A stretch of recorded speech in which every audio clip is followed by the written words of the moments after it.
Assalamualaikum warahmatullahi wabarakatuh.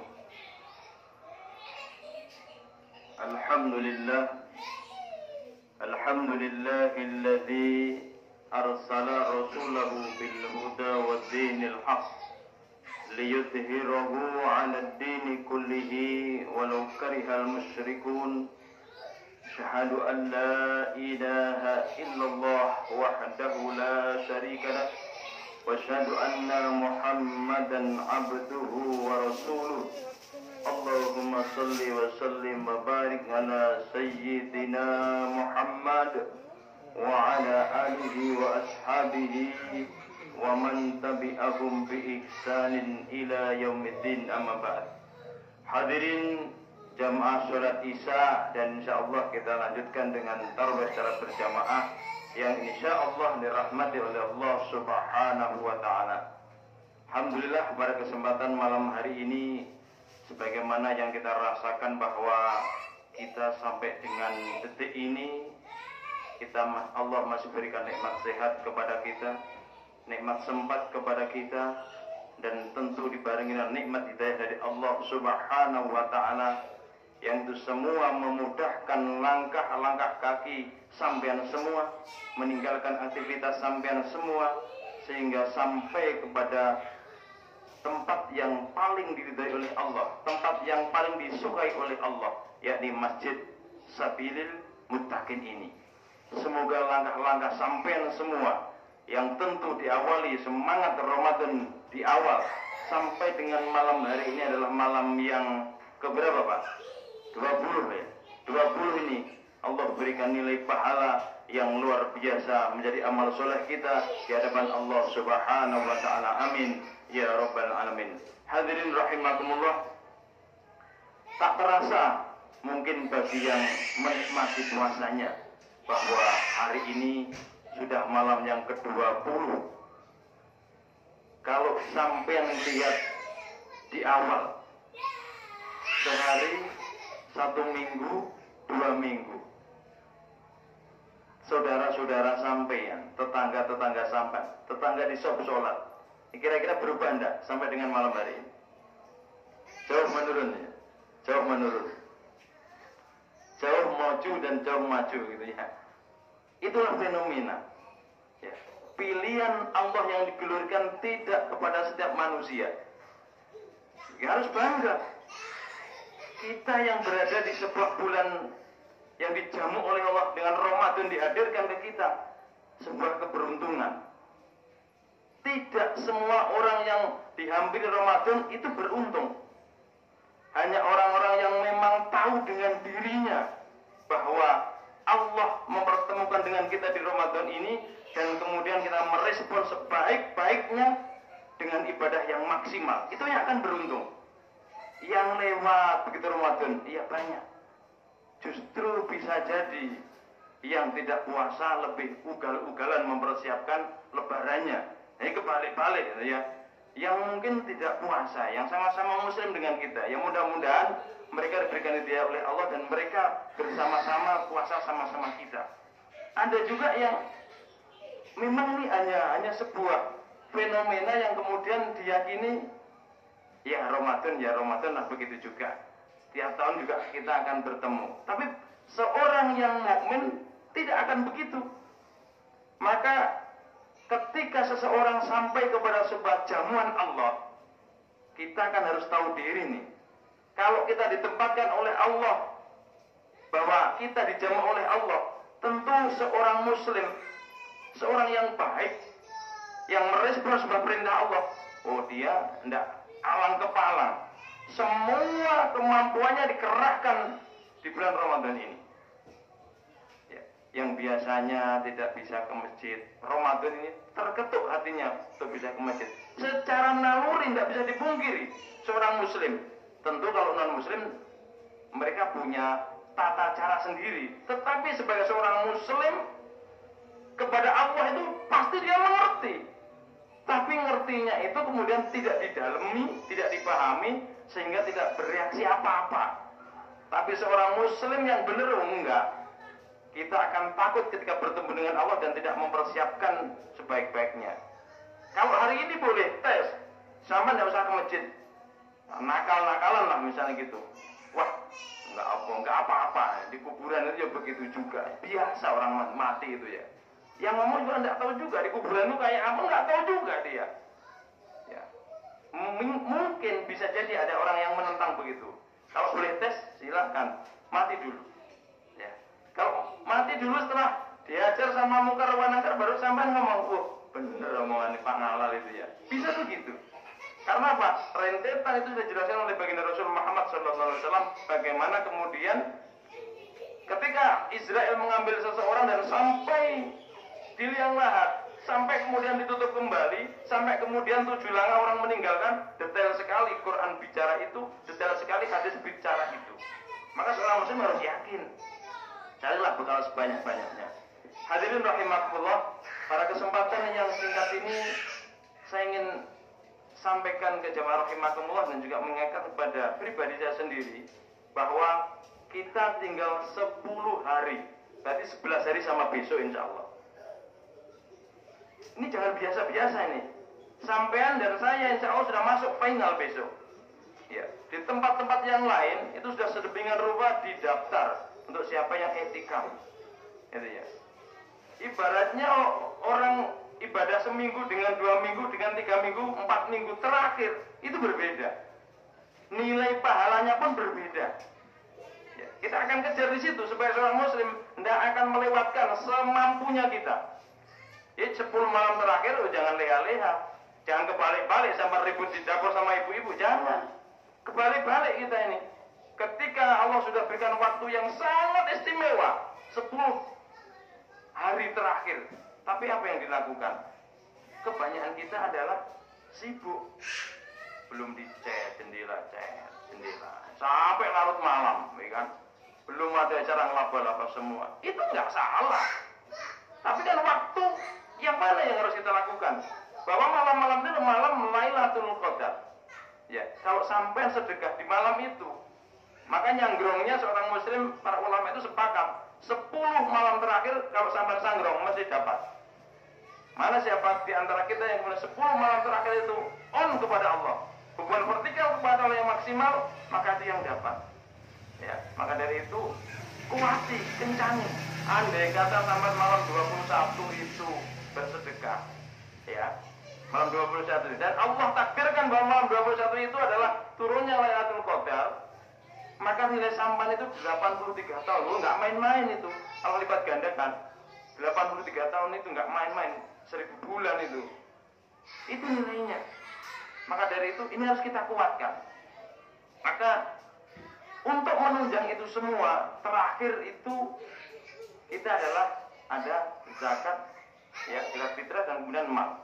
Allah Subhanahu wa taala ingatkan di dalam Al-Quranul Karim, innamal mu'minuna alladzina amanu billahi wa rasulihi thumma lam yartabu wa jahadu bi amwalihim wa anfusihim fi sabilillah ulaika humus shadiqun.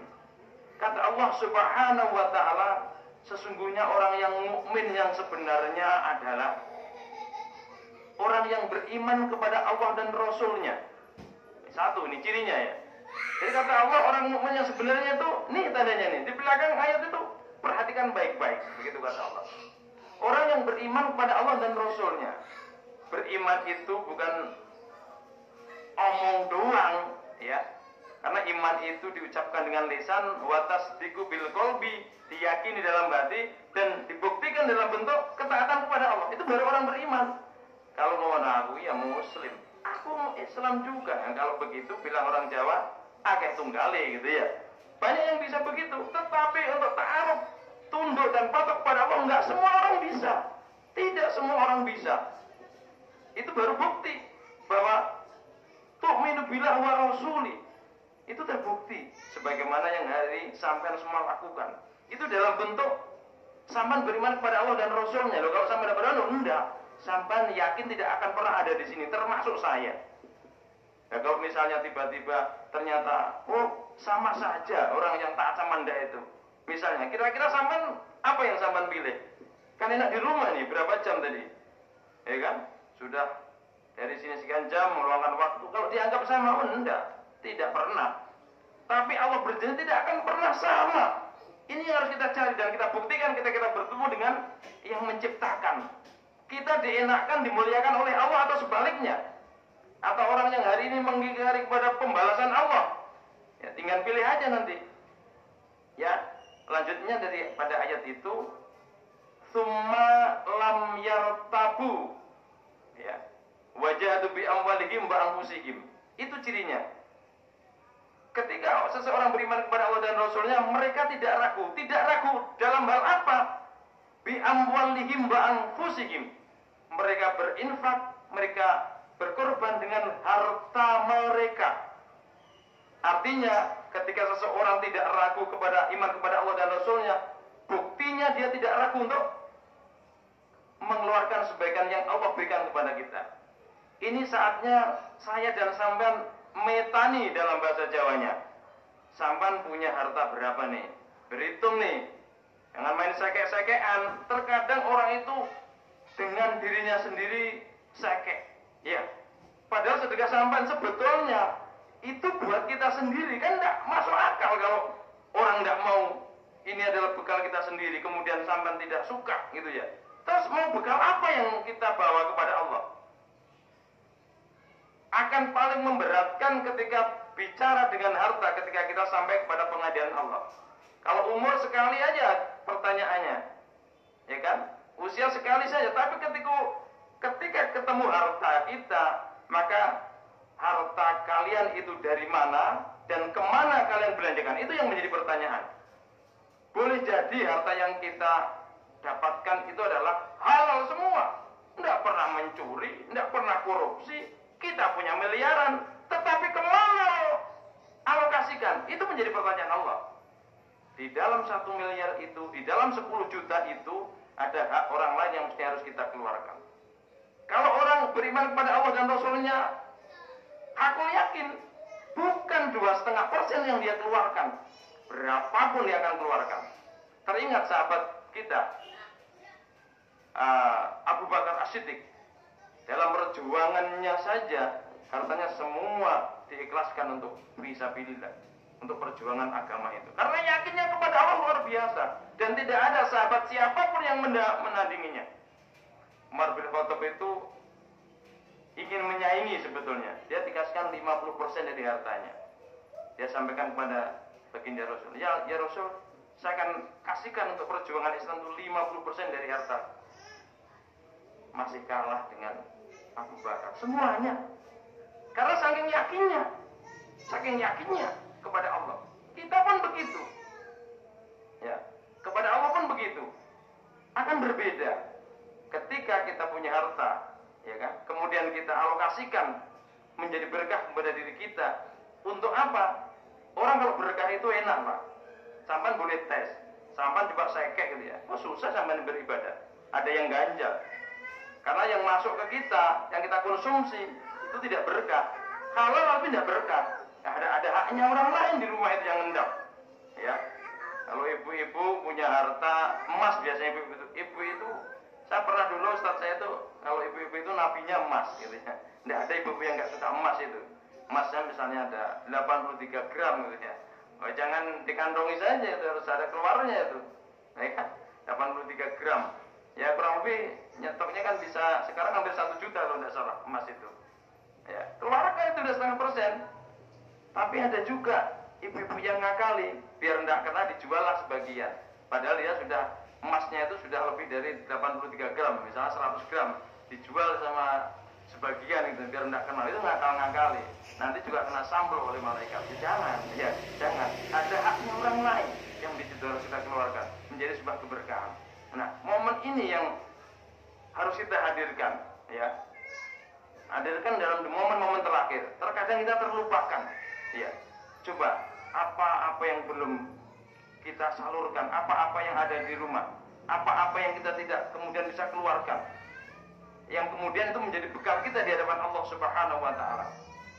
Pada saat kuliah subuh beberapa waktu yang lalu sebelum puasa, kita telah sampaikan bahwa orang yang bersedekah itu sebetulnya mengeluarkan pahala semua dari rumah, ya, sampai kalajengking, ular segala macam itu dilihatkan di belakangnya baginda Rasul bahwa akan keluar dengan sedekah kita itu tadi. Ya, sehingga pahala itu akan dijaga oleh Allah dimanapun kita, pada posisi di perjalanan, pada posisi di rumah, pada posisi dengan anak dan istri kita, Allah akan jaga itu. Karena apa? Kita adalah sering membantu orang. Sebanyak kita membantu orang, sebanyak itu juga Allah akan menolong kita. Kita harus yakin dengan itu. Wa tujahidunya bi amalim wa anfusihim fi sabilillah. Ulaika musaddiqun. Itulah orang yang benar imannya. Jadi orang yang benar imannya itu enggak seke. Enggak ada rumusnya orang yang berimannya itu seke. Ya, sampean sholat ya percuma kalau seke. Ya. Orang seke itu sampean aja enggak suka. Suka enggak kira-kira? Punya teman tetangga yang seke itu. Enggak suka tuh, Pak? Apalagi Allah gitu ya. Wong kita aja enggak suka gitu ya. Misalnya nih, sampean punya teman, pasti milih nih. Misalnya karena dia seke, sampean berdua berjalan nih ke Tenggarong misalnya, berdua. Sudah waktunya jam makan nih, jam 11 nih. Ya sudah waktunya makan nih. Seharusnya mampir soto atau ayam bakar lah misalnya begitu. Karena si pengendara ini mikir, wah ini kalau makan ke warung paling enggak ya 50.000 lah ini kalau ke ayam bakar itu. Karena dia seke kan, wah tak pulangkan aja ini ke rumahnya. Padahal dia punya sakit mah, lapar juga. Akhirnya dia dipulangkan ke sana. Ya, dia makan sendiri, tapi nanti nunggu temannya dipulangkan. Ya, tapi orang yang di depan enggak. Hari itu juga akan diajak, makan, cari makan dulu. Bisa begitu. Sampan mana akan milih? Pasti ngomong begini, wah kalau jalan sama itu nggak usah lah. Pasti kelaparan sampan. Udah milih aja sama Pak Sugianto misalnya begitu. Nggak mungkin sampan lapar. Sudah, bisa begitu. Itu di dunia saja. Apalagi di hadapan Allah Subhanahu Wa Taala. Nah maka dari itu mumpung Allah pertemukan di waktu-waktu yang tinggal 11 hari ini, maka gunakan sebaik-baiknya. Di masjid ini dibentuk etikaf, Ustaz? Belum. Nah, kalau misalnya belum ada, spontan, maka semarakkan di malam 10 itu. Tidak harus sholat malam berjamaah, tidak harus. Tetapi sampai etikaf di dalam masjid.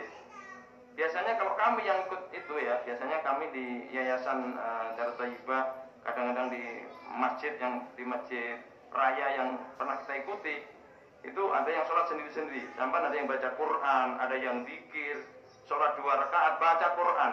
Mampunya sampan, kalau dapat yang guling, tepar nggak masalah. Tapi jangan di sini teparnya, agak ngambil di sana di pojok begitu, baring sejak berapa jam gitu misalnya sampan sudah bangun fit, ambil air wudhu, sholat lagi. Artinya apa? Kita nyanggrungi momentum Allah yang akan diturunkan Lailatul Qadar itu, siapa tahu menjaga dia 10 hari. Kalau 10 hari itu pasti sama sudah pasti dapat 10 hari. Pokoknya 10 hari itu berbeda dengan 20 hari sebelumnya. Apapun itu, ya, bawalah ke sini misalnya bawa kurma, misalnya ada berapa 10 orang, bawa tajil lah, sebagai bentuk bahwa andai kata Allah malam ini turunkan, maka 83 tahun itu sedekah kurma itu 83 tahun dihitung. Andai kata sama baca Quran, kemudian Allah turunkan Lailatul Qadar itu 83 tahun baca Quran itu nilainya. Padahal satu huruf itu 10 kebajikan. Itu di hari normal, bukan di hari puasa. Apalagi ketika 10 malam terakhir, maka itu gunakan sebaik-baiknya. Agar apa? Agar kita menikmati. Ya nanti kita akan berhitung saja ketika di hadapan Allah Subhanahu Wa Taala. Berapa sih? Ya kan? Jangan kemudian gini, karena kita itu kayak HP juga.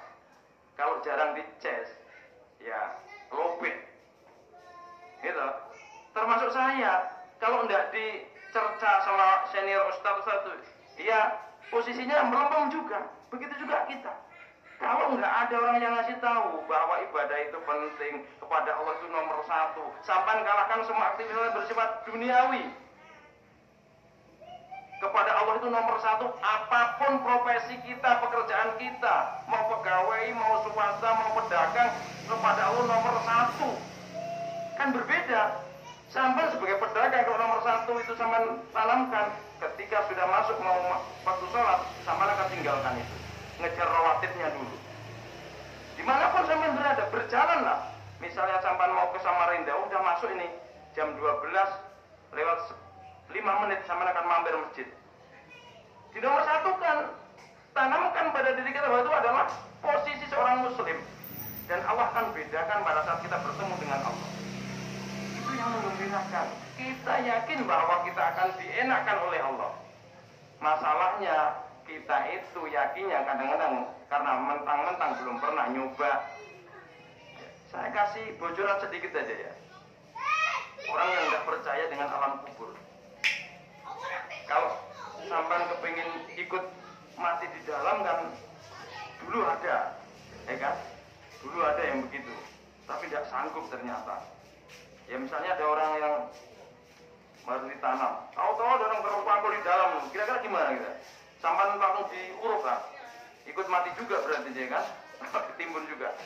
Kata Rasulullah SAW begini, andai kata kalian tahu apa yang dirasakan oleh orang-orang yang tidak punya bekal yang cukup, artinya pada saat dia hidup yang balelo kepada Allah dan Rasulnya, sudah tidak menghiraukan lagi sholat opo, ikut sholat poso opo, ikut sholat sedekah, nggak gubris apapun. Mau happy hidup di dunia ini, yang penting aku enak gitu ya, hidup layak dipandang oleh orang. Kata Rasulullah, andaikan kalian melihat dengan mata kepala kalian sendiri, kalian tak sanggup untuk meneguk air sedikit pun. Coba kebayang enggak? Sampai melihat orang yang disiksa dengan dahsyatnya, dan sampai enggak bisa minum air karena melihat bagaimana belingsatanya itu pada saat diajar oleh malaikat di alam barzah itu. Dan kalian tidak sanggup untuk menelan air, tidak sanggup, dan sampai kalian akan mati di situ juga. Coba, saking dahsyatnya, ya jangan main-main urusan kepada Allah itu. Ya, jangan main-main. Harus yakin dengan seyakin-yakinnya bahwa kepada Allah itu nomor satu. Ya, dan siapapun di antara kita yang kemudian Allah tanamkan, menempatkan perintah Allah dan Rasul nomor satu, kita pun akan diistimewakan. Itu yang kita harapkan. Gitu. Kita pun berharap apapun kita, pada saat berakhirnya kita kan semua orang, Allahumma inna nas'aluka husnal khotimah. Apa yang bisa kalau nggak usaha? Mendungot gitu kan? Puasa yo nggak jelas kosongnya ya kan? Terawih juga kadang-kadang ya kan? Sedekah enggak misalnya begitu. Upaya itu harus dilakukan sehingga ketika kita sampai kepada sebuah perintah Allah, mudahlah diri ini untuk kemudian melaksanakan sebuah ketaatan. Jamaah rahimakumullah, rasanya ini yang dapat kami sampaikan kultum pada malam hari ini. Mudah-mudahan ada hikmah dan manfaatnya, terkhusus kepada pribadi saya sendiri dan kepada jamaah rahimakumullah. Al-haqqu min rabbika fala takunanna minal mumtarin. Kebenaran itu datangnya dari Allah, maka janganlah kita menjadi ragu untuk mengambil kebenaran itu. Kalau toh yang tersampaikan tadi ada hal-hal yang kilap, yang salah, itu murni dari kekilapan, kekurangan kami pribadi. Ihdinas siratal mustaqim. Assalamualaikum warahmatullahi wabarakatuh.